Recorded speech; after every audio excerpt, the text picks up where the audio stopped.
Find parking all right? Huh? You find parking all right? Yeah. Just down a bit.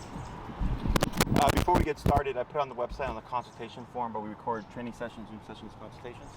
Okay. So I saw you had Enzo labeled as human aggressive.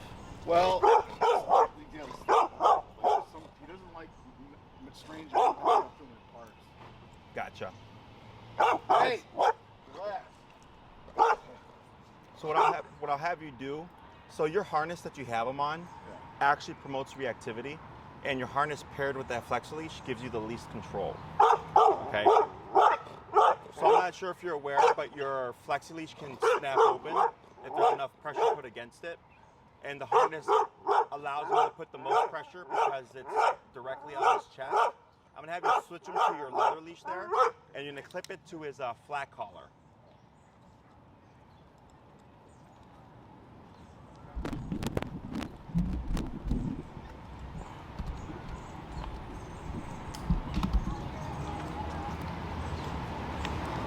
All right, so what you're gonna do is when Enzo here becomes reactive, how you have your leash is good, you're just gonna pull straight up. And let me have you, so what you would do is, you can drop that, is if you pull up on the right hand and you can push down with the left hand, it should put it like in a sitting position. So every time he gets up, you're just gonna do this to him. Okay, so pull up on your leash. Now relax. Good. So anytime he becomes reactive, all you're gonna do is pull up. Don't worry about shouting or anything like that. Up, and then relax. Okay, and then step forward. Yeah. So what you want to do just like that, good, and then relax, good. So if he starts to become reactive, just up, and then relax, like that. Okay. Up, and relax. Good. Is up, yep, and relax. Good. And relax. Yep. And then relax. Good. And just hold right there. Good. That's just a band-aid for now, so that if he becomes reactive, you have a means of stopping him. With what you have, it's not the greatest, but it's better than nothing. Okay? So, is it reactivity just with men approaching, or is it with anybody? Yeah, like more like men, and if like. I'm trying to figure him out, but he's like, anything weird, like anything that's sort of out of the ordinary. Sure. Like he really doesn't like skateboarders. Sure. Anybody who just looks like they're weird, like I don't like. It's kind of weird. Like, sorry, you're saying I look weird? No, but like you're a man. Yeah. Like so, like definitely men, like kids or women, doesn't care. Okay. Even like little high energy kids. Nah, careless. Okay. Is this like a yep up good? But if he doesn't know you, you're a strange man. Like if you like got to know him like in 2 seconds, you'd be fine. Sure. But you like a yep. And so he. Oh, and the other thing that he reacts to, hoses. Like water hoses. He goes bananas. Okay. It's the weirdest thing. Sure. Like he just goes berserk. Like reactive or like trying to like. He attacks it. He wants to, I can't get him to let go. Like it's almost like he's. So if you're trying to water your grass, he's going after the hose. Or anything, forget it. Yeah. Okay. So I mean, I'm trying to think of anything else that sets him off. Yeah, like. Like definitely skateboarders. He gets really, but anyone who's like who just looks kind of out of the ordinary, like homeless people. Sure. Like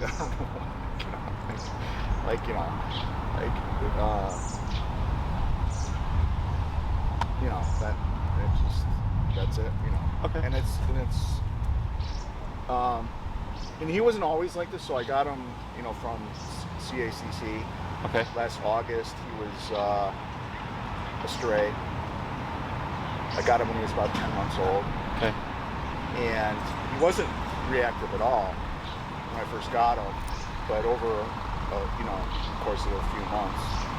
When would you say you saw the first, like, kind of instances of it? Well, so I used to live in a high-rise. Okay. And he did not like the maintenance people. Okay.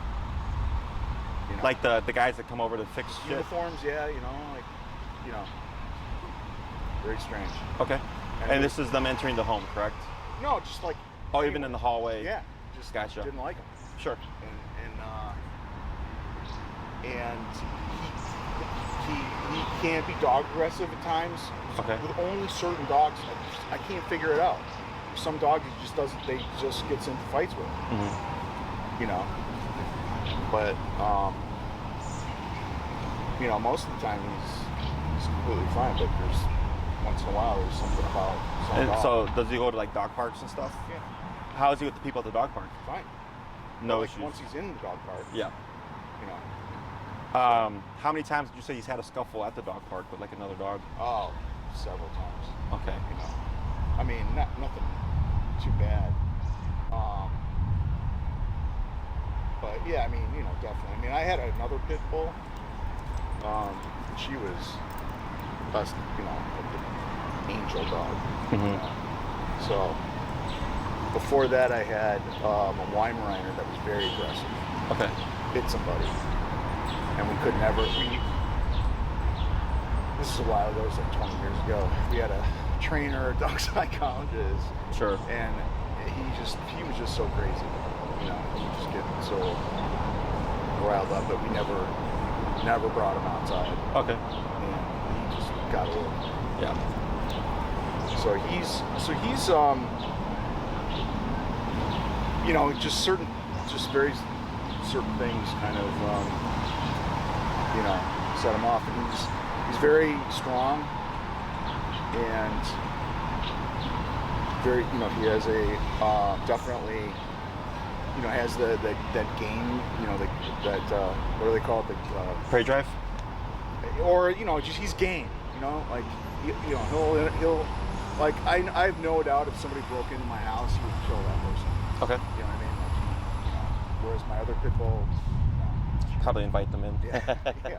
Yeah. But he would kill them, like, you know, so he's dangerous. You know, he could be dangerous because he has not just he has the, you know, the physical characteristics and the gaminess, you know, of a bulldog. Okay. Are you able to have people come over? Yeah, I have people come over. And he's good with them? Yeah. Are they people that come over since the beginning, or like people, like even new people, if they come over, he's good? Well, I got to watch them.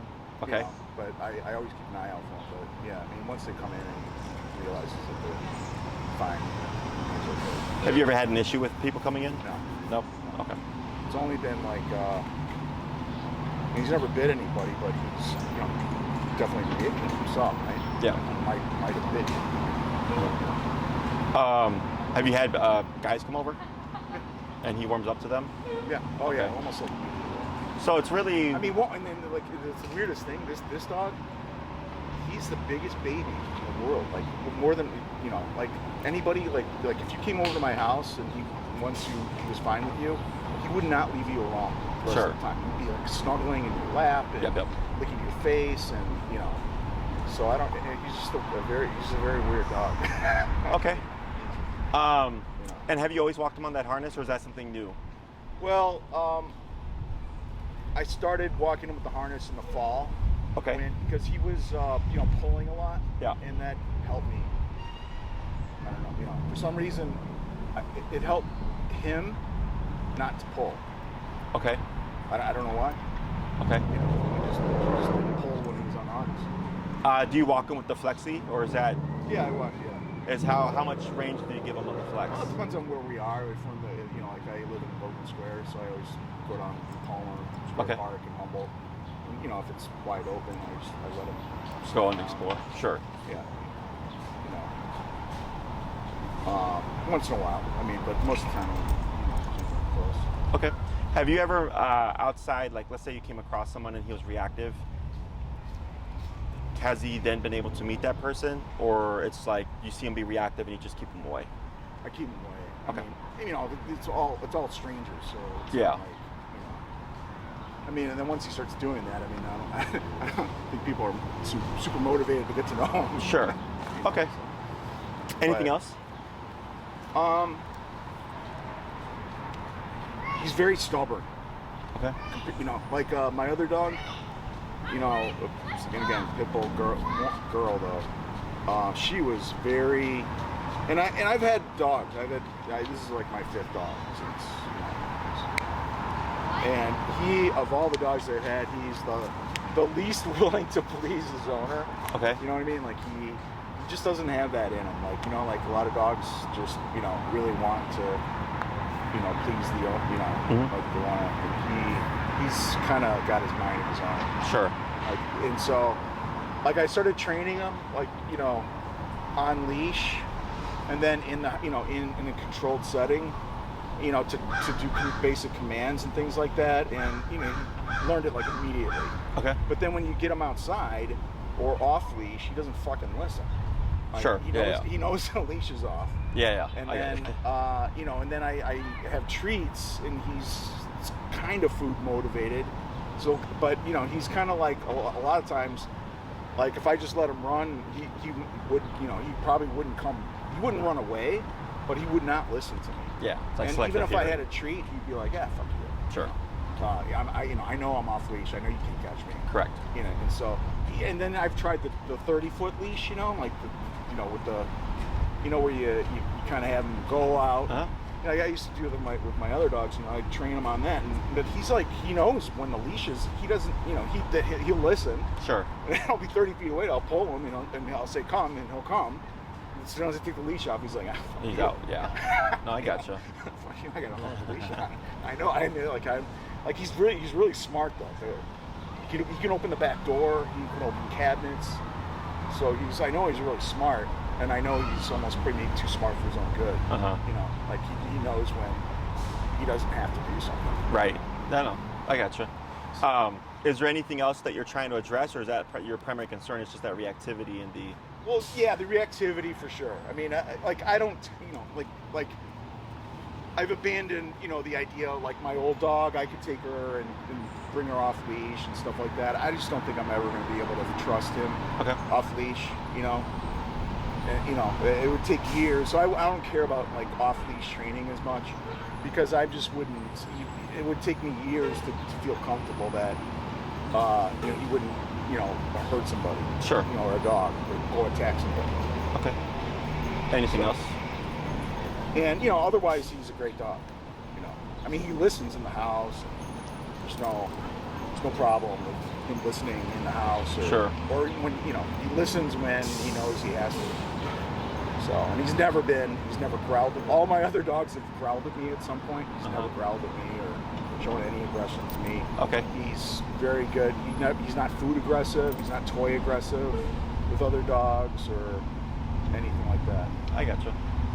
And then, you know what I mean? Like, yeah, you know, so, I mean, it's like every dog's a little different, right? Like, this one's just a little different. And how's he do at daycare?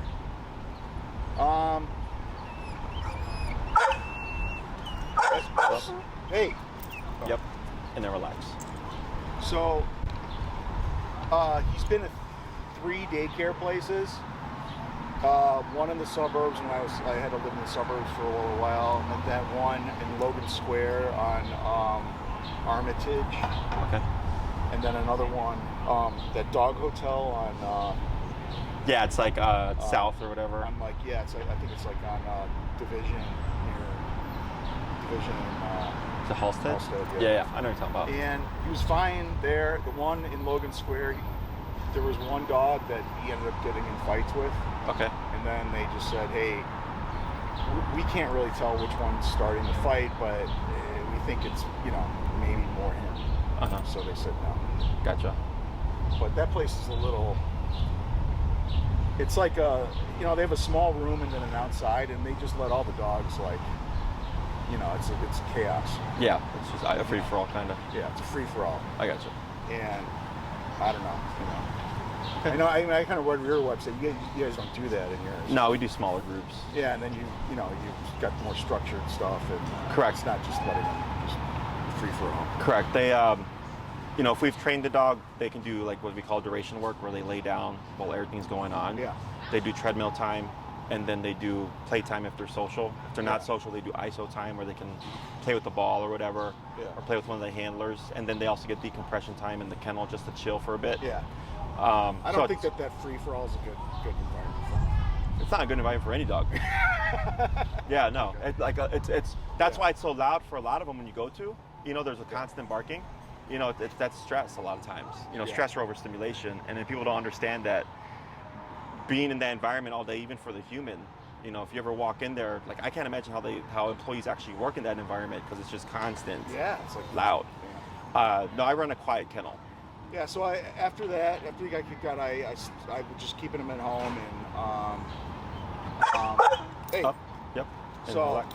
you know, I was waiting to make a little bit more cash because I kind of read about you and your organization. I read about you. I was like, like back a couple months ago. Mm-hmm. And I was like, well, I'm gonna wait and save some money, and now I got some money, so I was like, well, maybe I'll try. Sure. Try I gotcha. Yeah, I'll break it down, how it works, what we do, Yeah. what your dog's issue is. Yeah, because I was like, I don't really want to get him involved in another daycare until some of this other stuff Is resolved. Yeah. So. And then the fact that you guys also have a daycare operation. Yeah, we do daycare and boarding. Yeah. But we get. Like, if you got to know him better, then that would be better. Yeah. So. With my daycare and boarding, for dogs that we've trained, we reinforce everything at no additional charge. It's just how we operate.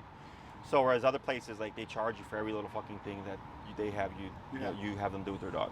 For us, it's easy because it just makes everything easier. We have a quiet kennel. The dogs all know what the expectations are. Yeah, and I don't want someone who's just like, hey, I love dogs and I just want to run a dog. I want someone who's like understands dog behavior. That runs these places. Cause it's not like they're getting like, they're out with other dogs and there's potential behavior problems. Yeah. Like I just got a guy who just signed up with me, and he was going to another daycare, and they sent his dog home with a ripped leg, and then he had to take the dog to get stitches because the dog jumped up on the fence or whatever. So then he asked me, he's like, what do you think about that? I'm like, well, one, I would have copped the bill because my employee wasn't watching, so that's technically on us. Yeah. I was like, two, like that happened when? And it was like one of the first days the dog was there. I was like, yeah. And I already knew the place was shit anyways. Yeah. Now she comes to our daycare because she's not good with people, but she's already doing better. And he started training as well. So that's just going to help expedite the process. And I mean, I love dogs too, which is why I do things the way I do. Because people, they want you to just give them their money so everything looks nice and pretty, and it's all kind of smiles and stuff, but it's really stressful for the dog, which I don't care about all that crap. I just care about the dogs being as stress-free as possible and, enjoying themselves. Okay. And, they play and stuff, but there's got to be rules. Yeah. I mean, there's rules for kids, right? So same thing for dogs. Okay. So in your dog's case here, I think part of the issue is just really frustration, okay? Frustration from having appropriate boundaries. You have a different personality type, as you pointed out with this guy, right? Some dogs are easygoing. Some dogs, they're not the pushy type, where he's a pushy type. And his breed has nothing to do with it, because you had another pit, right? And then she was like the complete opposite. So that just tells you it's not really about the breed here, it's just more about his personality type. Now, where the breed factors in is that pitties are more likely to kind of display greater problems, right? Because it's in their genetics. Like, we bred them for that stuff. They can engage and they're strong. Yeah. So that's the human stuff, right? So that's his breed just coming through, but you have a different personality type with him. So that's why, like, with that harness, when you showed up, how he was just being reactive, and then even with just small little, just pull up, just tell him to technically shut up, and he's already just kind of looking at other stuff, right? Now, if you look at your dog here, you see how he's looking off that way, and you see how he's just constantly looking around? Looking at the dog over there. Yeah. So, like, that dog, like, that's a few hundred feet away. Like, my pit, if she was here, she'd be laying at my feet like, who cares? Like, there's nothing going on in our immediate environment, right? Whereas for him, he's kind of observing and looking around like, hey, that thing over there a few hundred feet away, that thing over there, right? Oh, it's that dog over there. Right. That's what we call overstimulation, okay? Which is part of your problem. Well, not your problem, his problem. Overstimulation is the brain's inability to just shut off, okay? So when you take that, overstimulation already puts the dog under stress to a degree, okay? So the dog goes out in the world, he's like this, right? And then you add in...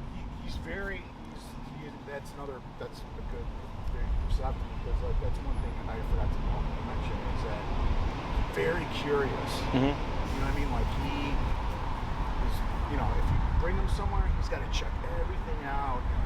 Just, you know what I mean? He's like, he's very, very aware of everything that's going on. Mm-hmm. You know, you can see him right there. Yeah, that's what I'm saying. Yeah, you know, he's always like, where am I? What's going on? He's got to go check everything out. He's got to smell everything. Correct. You know, he's got to pee on every tree. Correct. You know. And that's part of the problem. Yeah. Because it's been going unchecked, or if you've been checking it, you've not been checking it in a way that he understands. Yeah. Right? So once you start to put rules on him and he starts to understand, well, that doesn't matter to me, that doesn't matter to me, that doesn't matter to me, stress levels start to come down. Okay? So then when he sees a guy or a maintenance man or whatever, it's like he's not starting at a 4 already, he's coming from a 0-1. So it takes more to escalate to the degree of reactivity. So earlier when I had you flip to the flat collar here, Yeah. when you're pulling up de-escalates the brain. Back or up and back escalate the brain. So on the harness, if a dog, let's say he's reactive towards a person and you pull him back to keep him away, right, which I understand that, but in his mind, you're actually telling him to go. So you're telling him, keep being reactive. Okay, so what's called opposition reflex is when a dog feels pressure, they want to go against it. So if you pull back, they pull forward. Okay, if you pull right, they pull left. They always want to go opposite the pressure. The pulling up is either forward or back. Right, and then when you have it here, Yeah. right, this happens. So then he goes, oh. So dogs are very much one-track minded. If it's like, Jesse, He's like, right? This sucks. And then exactly, this sucks, exactly, right? So then the brain stops. But then he lunges again, this sucks. So then he starts to think, every time I bark at Jesse, that thing that sucks happens, Yeah. right? And it's just a Band-Aid because it's not enough to deter the behavior, right? So then he was fine with me for a while, and when he barked the last 2 times, he wasn't barking at me, he was barking because he was bored. Okay, again, that's the brain's Yeah. inability I to can tell settle. that he does that high whiny bark. Mm-hmm. Yeah. You know, he's like, please let me, you know. Yeah, he wants to do something. more." Exactly. Yeah. Yeah. So that's the overstimulation, because you're saying, hey, bud, you can't do that. We have to sit still. He's obviously not sitting still, but eventually he becomes overwhelmed, and then he's trying to tell you, we got to do something, right? But we disagree with it the same way. You just pull up, and we're like, you're not going to do that, right? So it's a little tiny thing, right? A little thing that you can do that's already just like, you can't do that. Now, when it comes to walking him, if he's a big puller or whatever, You know, I haven't walked him like this like since November. sure, because of the throat stuff. Well, because I've been using the harness. Right. So Was he pulling before? Yeah. Yeah. So then you have the counter problem of like, now he's putting pressure on the trachea. Yeah. So it's kind of like this trade-off, right? The harness takes the pressure off, but creates reactivity. You put him on the flat collar, you have more control of reactivity, but if he's pulling, he's putting pressure on the trachea. Yeah. So that's where training comes into play, okay? Questions about any of that stuff? Does it make sense? Yeah. So a lot, because the reason why, like, I wouldn't dub your case aggressive, because when he's off leash at the dog park, he's fine. When people come over, he's fine, right? It's just when he's on the leash. And this is, it's not, it's pretty common, because on the leash. Well, I mean, the thing is, if I let him loose, if he was off leash, probably do the same thing. Sure, but we would put boundaries on that stuff, right? Yeah. So once you get the brain in a good place, Yeah. I expect all that stuff just to go away on its own, okay? So human aggression is, I approach the owner and the dog just nails me, right? Which I can't test because I don't have anything with me. We would test it just to make sure. But the dog would just, for sure, bite the person, right? So if the dog is legitimately human aggressive, we have to correct that behavior. To teach the dog biting is not an option, okay? In order for the dog to learn other ways of coping with things, okay? In most cases, what looks like the dog being aggressive is really the dog just being a jerk or being frustrated, okay? Because of either the tools that are being used, like a harness, or the dog is nervous or anxious. You have a little bit of a nervous dog, by the way. All these things are what lead to those behaviors, okay? Now, let's say we have a training class, right? I come in and approach him, and I have a special sleeve that I wear that allows me to pet the dog to know if the dog's gonna bite or not without worrying about, am I gonna get hurt? That's the same thing you use for like secure dogs. Yeah, for canine training, correct, right? So we have a big suit. We also have the ones that just protect them. So if we touch them, a lot of times dogs look like super aggressive, and the moment we touch them, they shut up. They don't do anything. And the owner's like, wow, like everybody told me my dog was aggressive, but he didn't try to bite. I go, no. I was like, because they didn't press. Because they're looking at what looks like aggression, but you don't know until you put yourself there. I mean, I can't. Right, but you can't do that, obviously, because then You don't know. I was like, yeah, I don't have a lot of volunteers. Exactly. We would help with that, okay? We would figure that stuff out for you. From what I'm hearing from you so far, and from what I'm seeing, I don't believe him to be actually aggressive, okay? I just think you have a frustrated, slightly nervous pity, okay? So before reaching out, I'm assuming you read on how we train the methods that we use. So we use e-collar and prong collar. Yeah. Prong collar is more so incorporated when needed. We train primarily with e-collar, okay? Are you familiar with what the technology is? Yeah, I did some research on it. Okay. So the easiest way to describe it is like a miniaturized TENS unit. Yeah. So if you've ever been to a chiropractor, physical therapist with the machine that moves or stimulates the muscles. And I'm fine with that. And I would never try to train with something like that because I have no idea. Correct. Yes, you should train with a trainer when using tools like that. Yeah.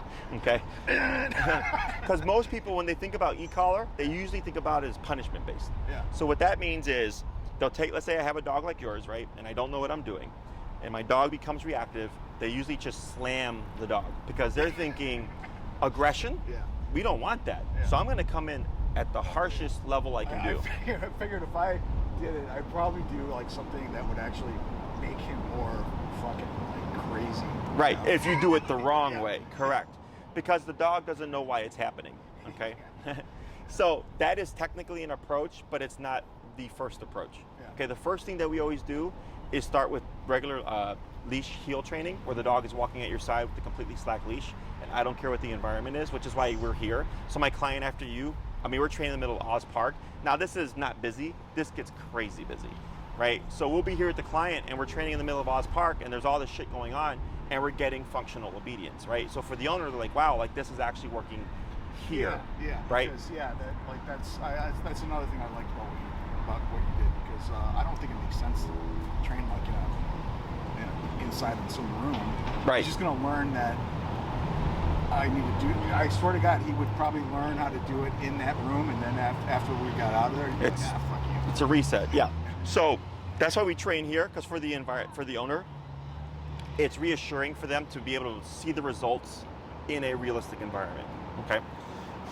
The reason why the heel training is so important is because since the e-collar is unnatural, they're not meant to have their muscles stimulated. Okay, is most people walk their dogs 3 times a day, 7 days a week to go potty and stuff, right? So that's 3 times a day, 7 days a week that you're reinforcing this training every time you walk your dog. And it helps him learn what the e-collar is, how it turns on and how it turns off. So he understands it as a line of communication, okay? So that he starts to learn, oh, my behaviors are what dictate whether or not this thing turns on or turns off, right?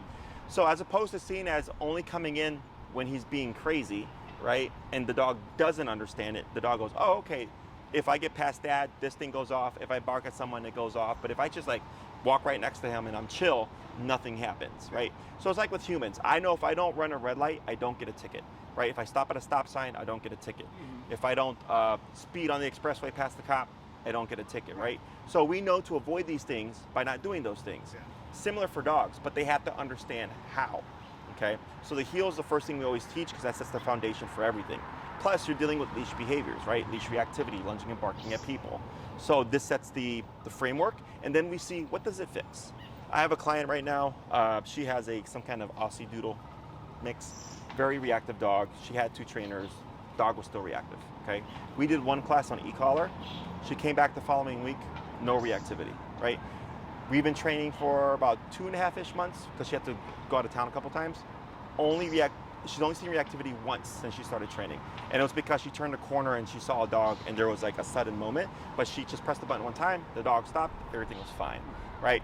Off of 1 class. Yeah. Now I had another client, also a pit, very crazy case that took me 4 classes or 5 classes before I found the answer to shut down reactivity. Yeah. But he's like an extreme case, okay? I think he'd be pretty good if you. Yeah, this guy to me seems like an He easier learns case. quickly. You know, he learns quickly, but he also is very willful. So he learned. You know, he knows. It's just like I've grown kids, but it's just like raising kids. Mm-hmm. They know what the right thing to do is. And don't do it sometimes. Sure, yeah. I mean, even humans do that, right? Now for dogs, they don't have that concept, So No, I think he does. No, I think he's just like a little rebellious and age-wise, he's. I think you put 1 year and 9 months or something. Yeah, he's a year and 9 months. Yeah. So he's almost near an adult dog, because at a year we call it the teenager brain, adult body, and then at 2 years you have adult dog. So, but that's always the first thing we start with is the healing exercise, and we see what does this resolve? Does it, is there any lingering reactivity, or does it not address the reactivity at all? And that kind of dictates how we handle the behavior. And then everything else is just like, well, how much control does the owner need? Okay, because not everybody needs the same level of control. I know you mentioned earlier about like taking years for the off-leash stuff. Have you ever done e-collar training before? I'm assuming not. So e-collar training is a game changer. Okay, I've had a lot of clients where they're like, oh, I wouldn't take my dog off leash because I don't trust them. But when they've done the e-collar, because e-collar is what allows you communication even off leash. I mean, I wouldn't. I'm saying that like that's my going in position. It would take a lot for me to have trust. Sure. Yeah. So I'd have to really see it. Yes. See him do this consistently. So how that works is, you're correct, we have two animals that we're working with, right? We got the human, we got the dog. Dogs is almost always the easiest part. Now for you, because your dog was reactive and all that stuff, right? It's already created some distrust, because you're like, well, I don't want my dog getting off leash and hurting someone or hurting another dog, right? But once you start to see, oh, my dog hasn't been reactive for like a week or 2 weeks to a month to 3 months to 6 months, right? To like, wow, my dog actually listens when I tell him stuff, right? That's where your confidence grows. And then with that confidence, you start to see like, oh, wow, I can actually do shit with my dog, okay? Everybody's process is different. I get some clients who are super confident, but the dog's not ready, so I have to reel them in. And I get other clients who the dog is awesome, but they're not ready because of stuff like this, right? So they're like worried about like, well, I don't want anything to happen. So I just tell them, take your time, continue practicing. When you get there, you get there. There's no timeline on that kind of stuff, okay? But with remote collar, most people's ceiling is like here, right? They're like, Jesse, I just want my dog not to bark at people. I'm like, okay, what else do you want? They're like, well, all I care about is this. I'm like, yeah, but we can get like all of this and more. So their ceiling's down here, whereas our ceiling is all the way up here, okay? Now, does that mean we always get to up here? No, there's always gonna be limitations, right? But if I don't aim for up here, I'm gonna get less than that. If I'm aiming for here, I'm gonna get down here. If I'm aiming for up here, I'm always gonna get at least 3/4 of the way, okay? Now, were you trying to do in-person training? I think you noted Daycare and Train on your form. Yeah, I mean, I don't know, yeah. But, I'm really busy with work right now, so it's,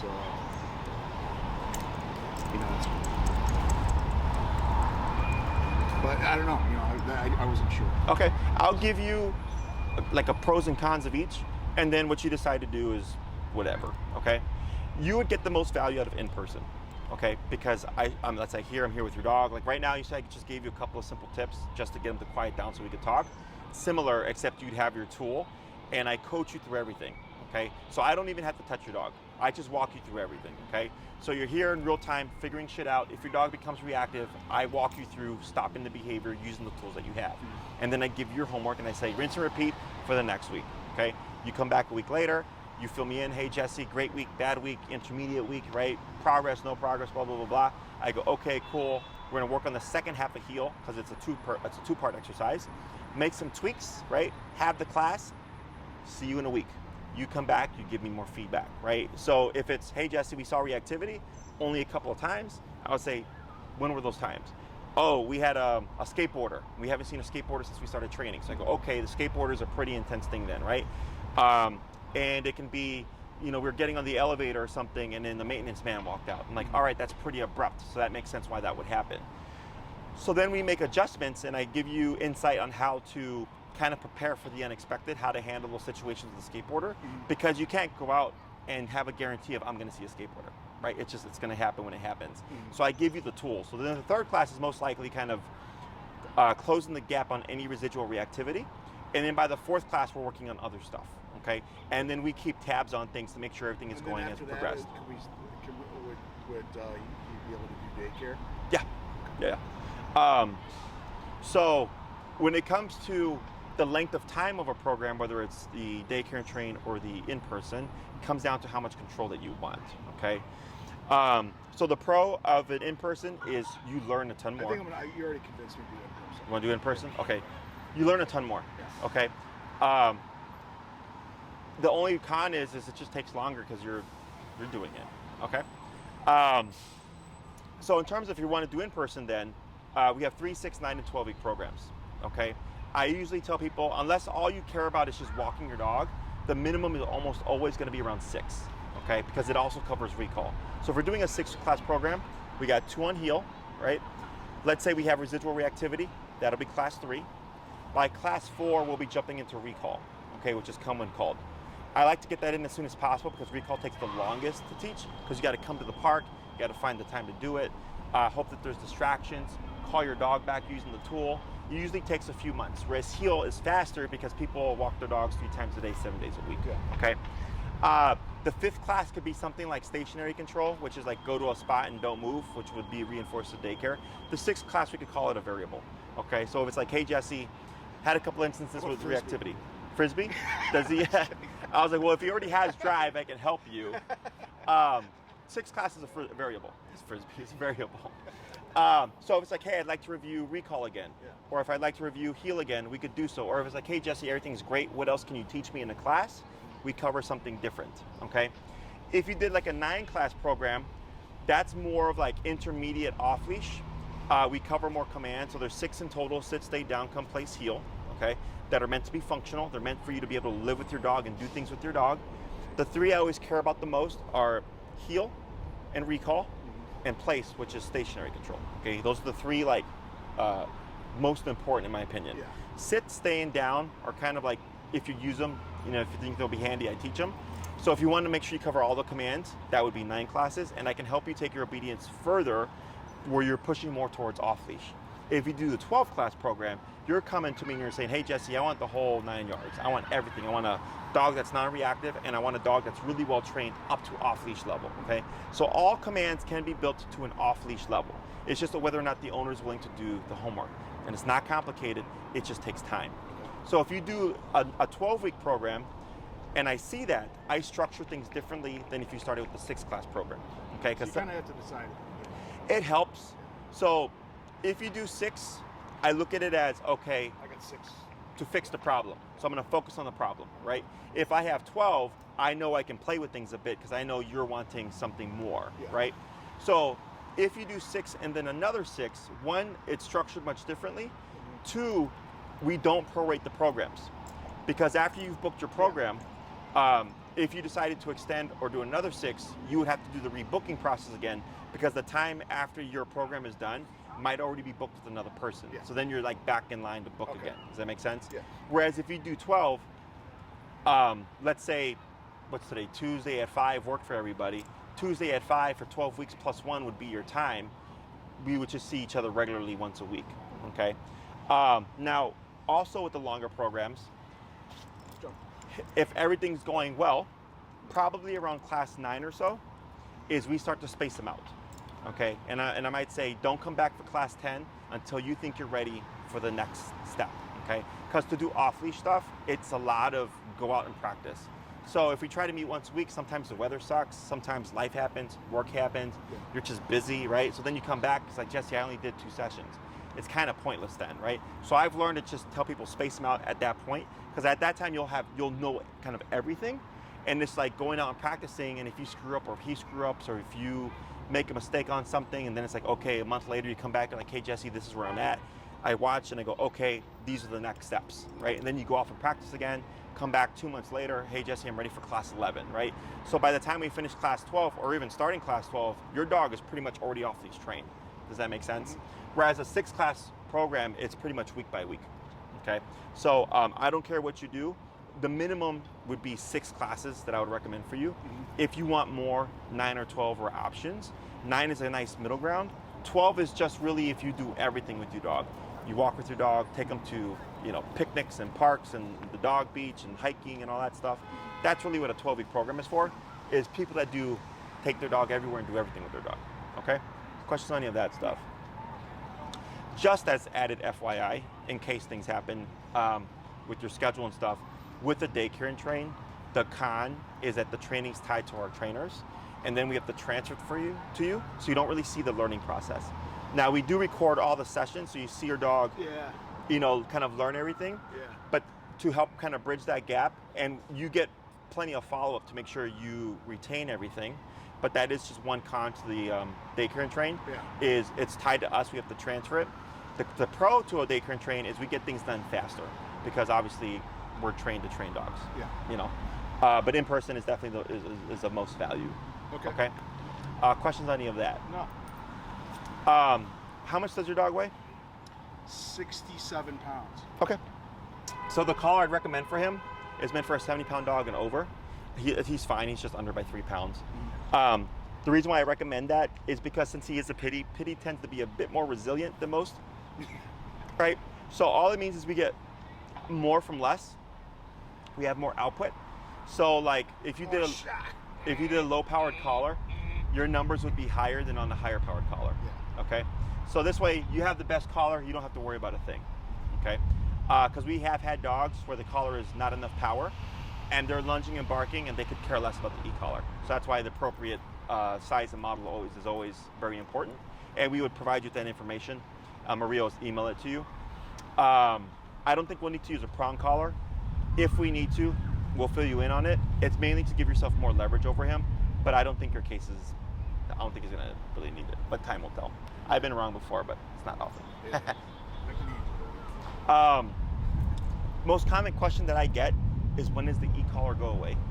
In my book, when you need it, it doesn't. So what that means, every time you're outside with your dog, you're walking them, you have the collar on. If your dog's a great dog in the house, you don't need it. If it's a great dog when people come over, you don't need it. If you're gonna go to the dog park and let him be off leash and he looks like he's being a prick, you might need it there because you're gonna have to correct them. Does that make sense? Yeah. So you mentioned it earlier, they're kind of like kids. They know what not to do, but sometimes they do it anyways, right? And I think he is smart enough to know that when that collar's on, like, he has to listen. Correct. So he, you know what I mean? Like, it's almost like I bet, you know, he would be like, I have to follow the instructions. Yeah, because then there's consequence. Yeah. And that's the thing about the e-collar, because people always ask. E-collar with no batteries. The e-collar, and they make duds. The e-collar. Fake e-collar. People think like, well, Jesse, if the training is so good, why do I need it after the dog is trained, right? And I go, because they're an animal. Like, they can think for themselves. Yeah, with this one, So, and you're correct. Like so I like to call a collar a cop on a collar. Yeah. So when it's present, the dog's like, the cop is here, I got to behave myself. Yeah. Just like with people. If you're driving the expressway. Collar's like God. Yeah. God's watching. Eyes on you at all times, right? You can put a little picture of Jesus on it. Yeah, exactly. It's like Jesus is seriously right here watching you. But it's not that you're always using it. Yeah. If you've done the homework as I've instructed. By the way, I hope Jesus is not watching everything. Because that would be bad. You better be glad he doesn't have a collar on you. So with the collar on, it's not that you're always using it. Yeah. It's that it's present in case something happens, right? Let's say a dog charges him off leash and he becomes defensive, you have a means of control. Let's say he's off leash and then he sees like a squirrel he wants to go and chase, you have a means of control there, okay? If you're constantly using the collar, then we did not do the homework correctly, is usually what that comes down to. Otherwise, it's really just present just in case. So my guys, they've been off leash trained for 12 years. And if I'm out at the park and they're gonna be off leash, I still have the collars on because I don't know what life's gonna throw at me, okay? But I don't ever really have to press the button because they're well trained. Questions on any of that? You wanna meet him?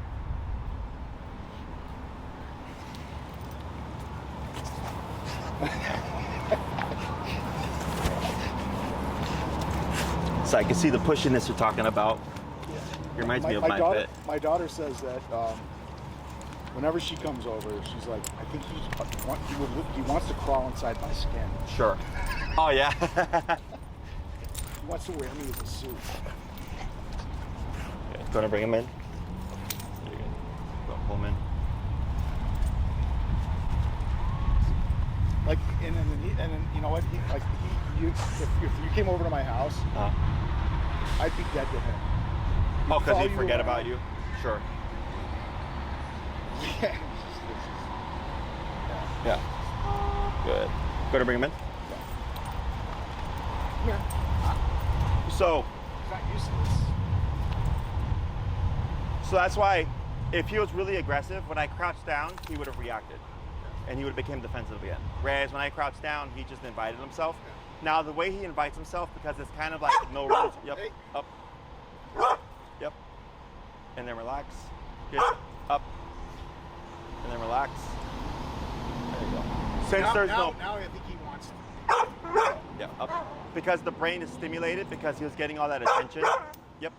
And that was me being passive. Like I wasn't giving him a ton of attention. Yeah. I was just being calm. Up. With a nervous dog like him, then relax, is people tend to, when they see the dog, they get friendly. Yep. They tend to put in too much energy, which will then cause the dog to react. Okay. And then they're like, oh my God, the dog's aggressive. I'm like, well, that's not so much they're aggressive, is that you did something and it caught the dog off guard and they weren't ready for it. So then they're like, hey, back off, right? But earlier, that's why I was like, you have a frustrated dog, okay? It looks like aggression. Now, if pressed, could it escalate to aggression? Yeah, but that's if it's pressed, okay? Like, so if he's being reactive. Or if you did something like aggressive. Correct, right? He may become defensive. So there's context to it. Like, yeah. I'd almost like to see what he would do with like the security training. Oh, sure, like bite work and stuff. You'd be surprised how many dogs look aggressive. I saw one of your videos where the dog's like, it's like a couple of videos I saw where it's like one where the dog was trained, and then another one where the dog wasn't. And like you walked in the house and the dog fucking went berserk. Yep. And you were wearing like all the like suit. hockey pads. You know? Yeah. Like the big suit. That thing weighs like 60 pounds. You know, I was like, that's a fucking brave guy right there. Yeah. You know? No, with the suit on, there's really nothing to worry about. I've been pinched before, but that's about it. Yeah. I mean, I've been bit too, but and this was a dog that wasn't aggressive. Yeah. You know, this was a Great Dane. Yeah. So I got like 5 scars on my body, all from like different dog bites. But this guy, yeah, if he was actually aggressive, when I crouched down, he would have triggered again, and he would have been like, back the fuck off. Where instead he was just like right into my space. That's why earlier when I asked, I was like, has he ever become reactive? And you let him meet someone, like within that moment, right? That So, was the first one. does that all make sense now? Yeah. So I think your dog is fine. He just needs some proper training. You need proper training, and then once you have it, I think you're gonna be surprised at just how much control and how much freedom you will have post the training. In terms of daycare stuff, typically, so it's either he does the evaluation, which my staff does to prep the dog into the daycare, so it's done over 3 days as opposed to just throw him in.